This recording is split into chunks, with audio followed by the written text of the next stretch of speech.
We got a new QR code, the second of the day on Monday Night Raw that took you to 2 videos. Check them out.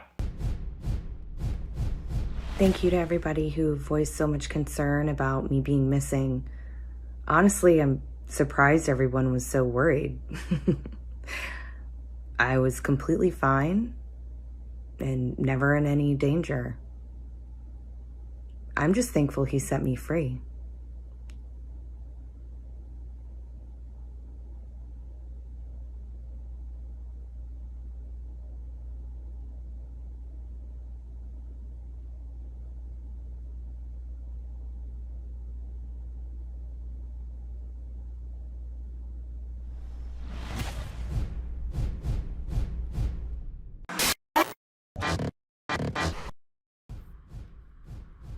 Thank you to everybody who voiced so much concern about me being missing.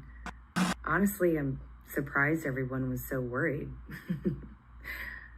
I was completely fine and never in any danger. I'm just thankful he set me free.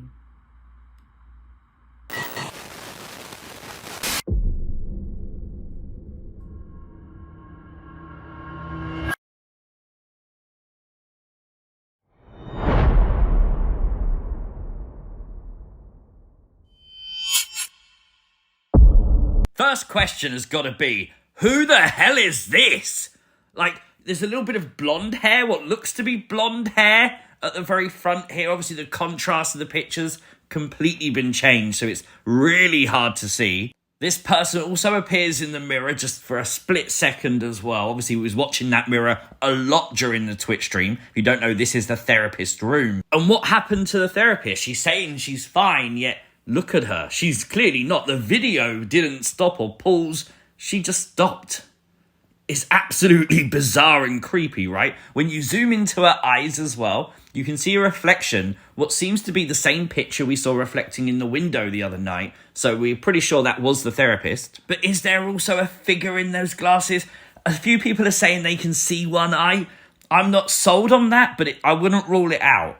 Now, if you scroll down the webpage a bit, you'll find the words Decree 900. And shout out to Billy, who was the first one I saw that actually pointed out this was a law passed on June 17th in 1952. Another reference to June 17th. The URL for this QR code was www.com/ROM122. And massive shout out to Kaylin C, who pointed out what this meant. Of course, Romans 12:2.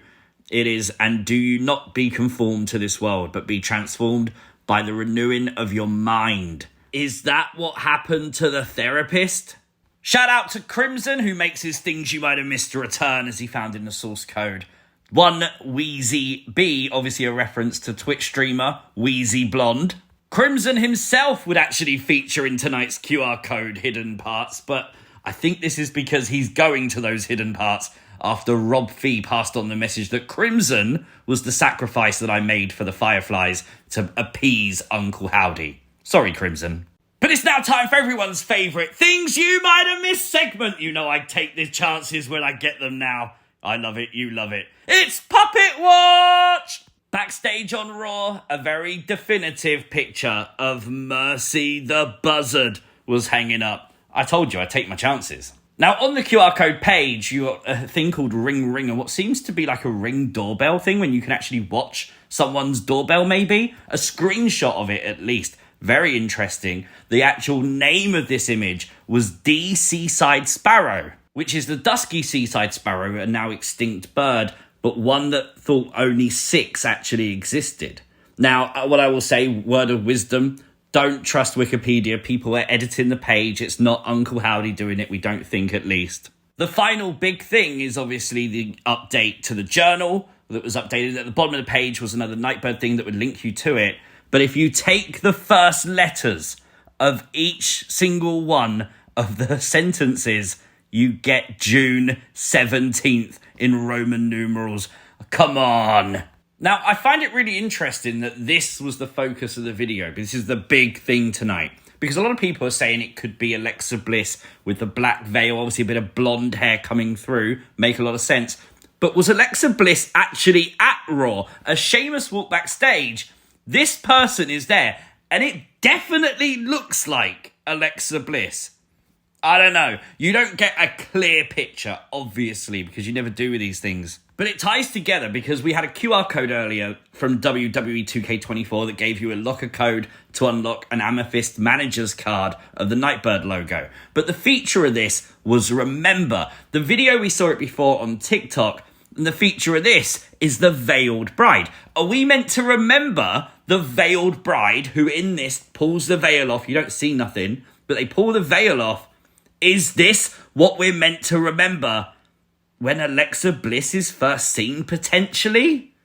I don't know. It's interesting, though. And it's definitely worth noting that we actually don't know who this is. While it definitely looks like Alexa, some people are adamant it's not Alexa, and we're not sure if it is. So for that reason, it's just something to remember, you know?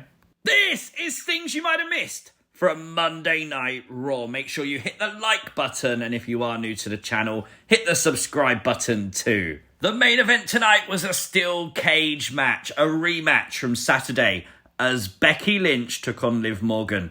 All eyes tonight on Becky, though, as Fightful Select reported earlier on in the day that her contract with WWE expires June 1st, this Saturday. Major question: was this Becky Lynch's last WWE match? The main event tonight I thought was really good. I mean, of course it was. I mean, why wouldn't I like Liv Morgan in the main event of Raw? Dom would come out to once again help Becky Lynch. However, Judgment Day would come out. Braun Strowman, still on the chase of them, would come out and knock Dom into the door, into Becky, totally by mistake again, allowing Liv to escape and retain the championship. Liv would then kiss Dominic Mysterio, which, by the way, on Twitter I made a point. I want Triple H to book me in a match with Dom, buried alive, now. I've had enough of this shit. Dom, fuck off! The new King of the Ring would start off the show tonight. I really like the way how Gunther just carries the crown. It's not on his head, it's not a gimmick or anything like that. Really like that, it's like an accomplishment. Obviously, he would be interrupted by the World Heavyweight Champion, Damian Priest. We'd get a promo setting up for their SummerSlam match. I thought that was potentially very cool.